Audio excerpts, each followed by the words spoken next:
عثمان غنی کا دور تھا، وہ ملحد شخص آیا، اس نے ایک سوال کیا، اس کا سوال سننا۔ اس نے کہا مسلمانوں یہ بتاؤ تمہاری ایک قرآن میں آیت ہے اللہ کہتا ہے میں ہر چیز پر قادر ہوں، کیا یہ آیت موجود ہے؟ تو سب نے کہا ہاں یہ آیت موجود ہے۔ اس نے کہا پھر سوچ لو۔ اس نے کہا ہم نے پڑھائی آیت موجود ہے۔ اس نے کہا میرا سوال سنو، یہ بتاؤ اللہ ہر چیز پر قادر ہے؟ مسلمان نے کہا اللہ ہر چیز پر قادر ہے۔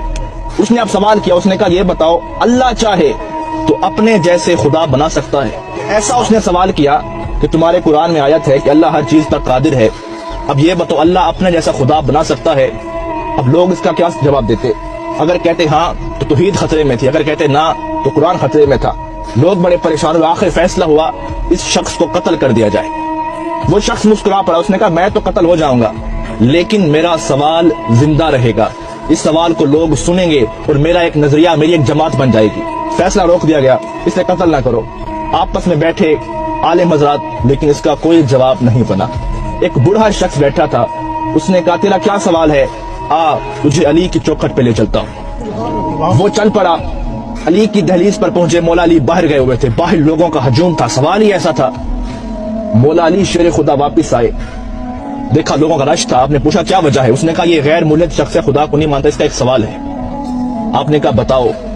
اس نے کہا علی سوچ سمجھ کے جواب دینا، سوال بڑا مشکل ہے۔ مولا علی نے کہا آج تک کوئی ایسا سوال ہی نہیں بنا جو علی کو مشکل میں ڈال سکے۔ اب وہ شخص سامنے ٹھہرا تھا، اس نے کہا علی سوال یہ ہے آپ کی قرآن میں آیت ہے اللہ ہر چیز پر قادر ہے؟ آپ نے کہا ہاں ہے۔ اس نے کہا میرا سوال سنو، یہ بتاؤ اللہ اپنے جیسا اور خدا بھی بنا سکتا ہے؟ مولا علی مسکرا پڑے، کہا اس سوال کے لیے تم نے مجھے باہر بلایا، اب اس کا جواب سنو۔ آپ نے کہا ہاں اللہ چاہے تو اپنے جیسا خدا بنا سکتا ہے، کئی خدا بنا سکتا ہے، لیکن فرق یہ رہے گا وہ جتنے بھی خدا بنائے گا وہ سب اس کی مخلوق ہوں گے، خالق پھر بھی وہ اللہ ہوگا۔ اب لوگوں پریشان ہوا، اس نے کہا علی بتاؤ تو صحیح یہ علم کہاں سے سیکھتے ہو؟ ابھی ہمارا سوال ختم ہوتا ہے، آپ کا جواب آتا ہے، بتائے تو صحیح یہ علم کہاں سے سیکھا؟ اب مولا علی کا فرمان سننا، کہ سنو ھذا صفت العلم ھذا لعاب رسول اللہ، یہ مصطفیٰ کی لعاب کا اثر ہے کہ